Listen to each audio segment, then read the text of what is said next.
देश के प्रधानमंत्री नरेंद्र मोदी संबोधित कर रहे हैं नेताजी की जयंती के मौके पर। उनको सुनते हैं।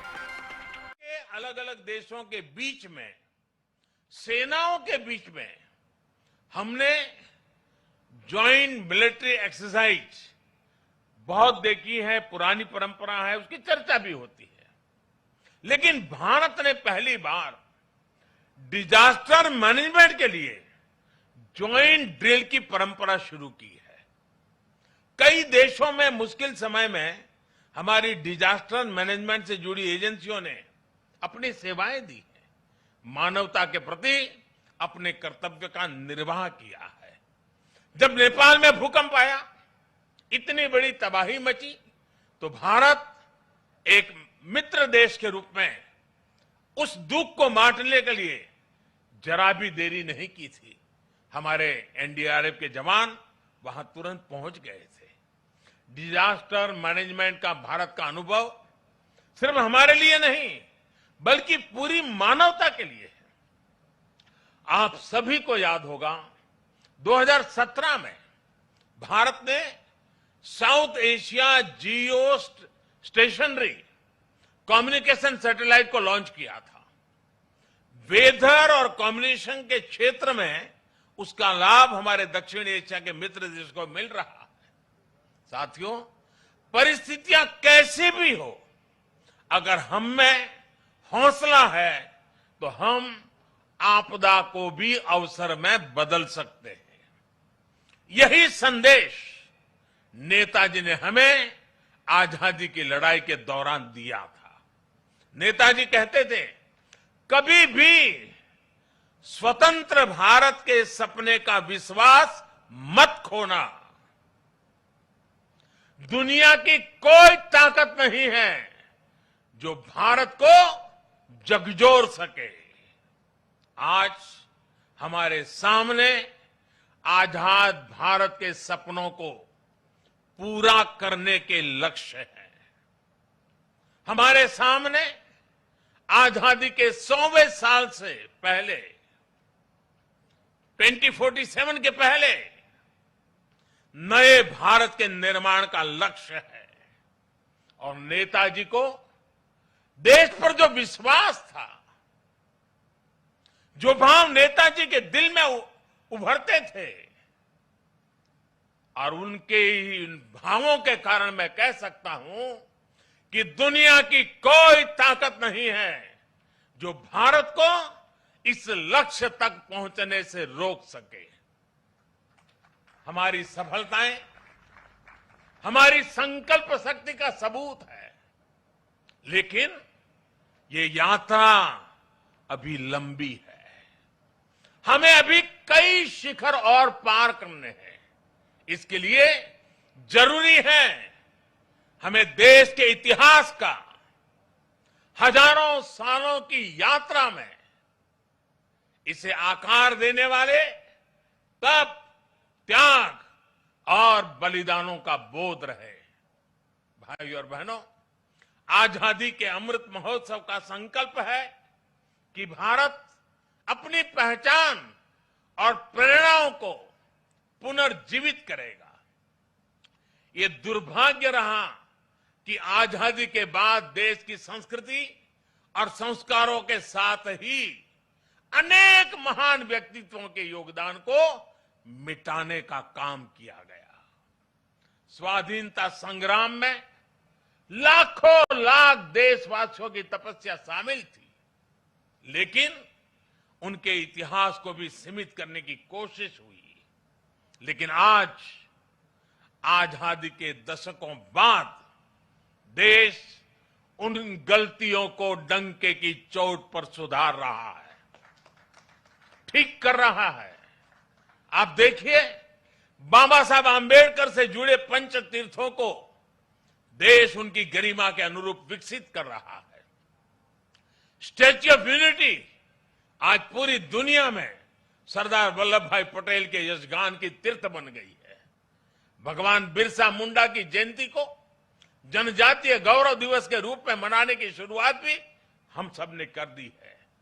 आदिवासी समाज के योगदान और इतिहास को सामने लाने के लिए अलग अलग राज्यों में आदिवासी म्यूजियम्स बनाए जा रहे हैं और नेताजी सुभाष चंद्र बोस के जीवन से जुड़ी हर विरासत को भी देश पूरे गौरव से संजो रहा है।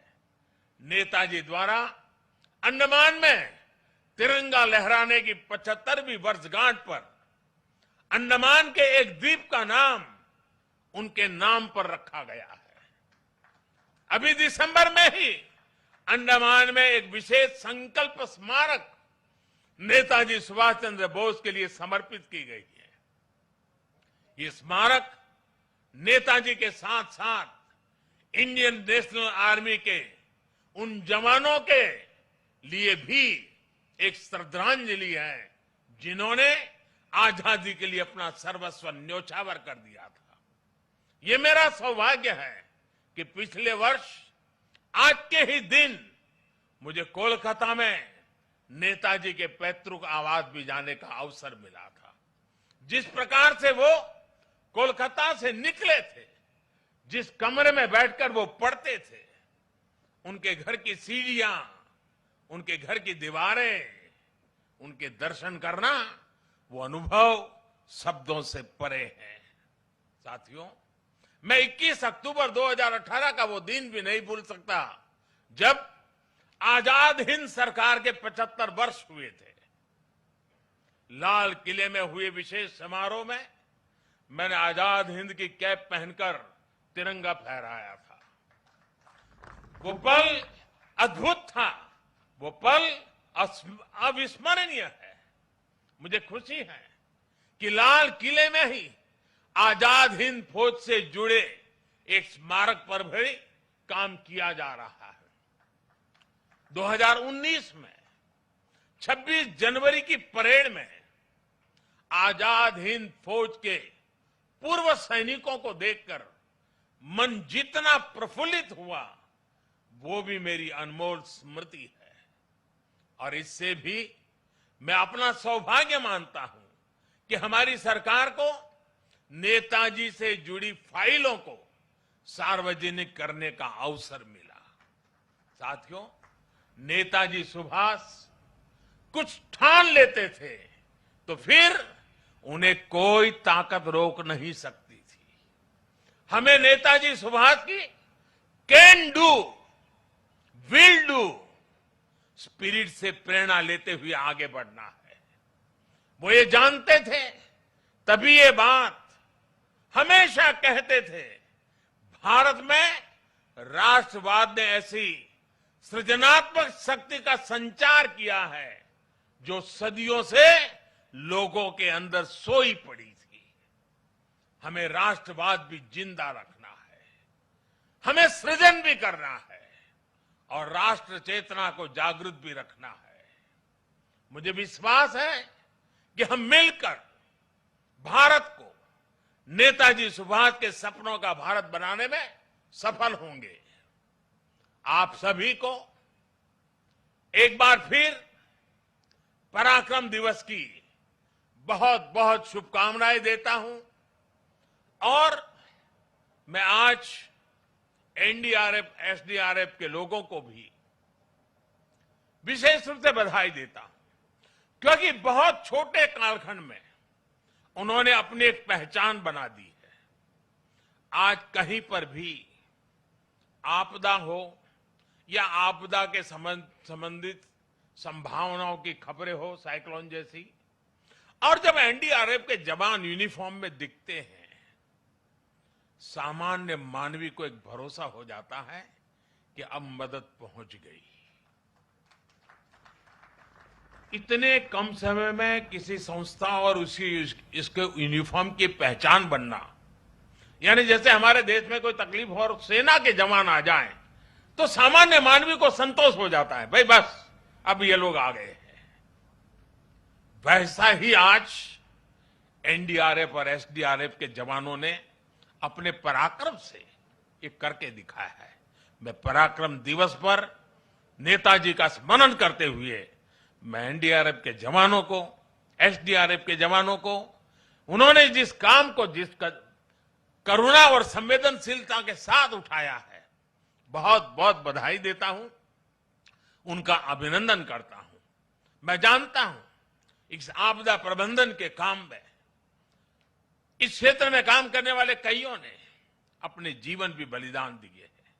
मैं आज ऐसे जवानों को भी श्रद्धांजलि देता हूं जिन्होंने किसी की जिंदगी बचाने के लिए अपनी जिंदगी दांव पर लगा दी थी। ऐसे सबको मैं आदरपूर्वक नमन करते हुए मैं आप सबको भी आज पराक्रम दिवस की अनेक अनेक शुभकामनाएं देते हुए मेरी वाणी को विराम देता हूं। बहुत बहुत धन्यवाद।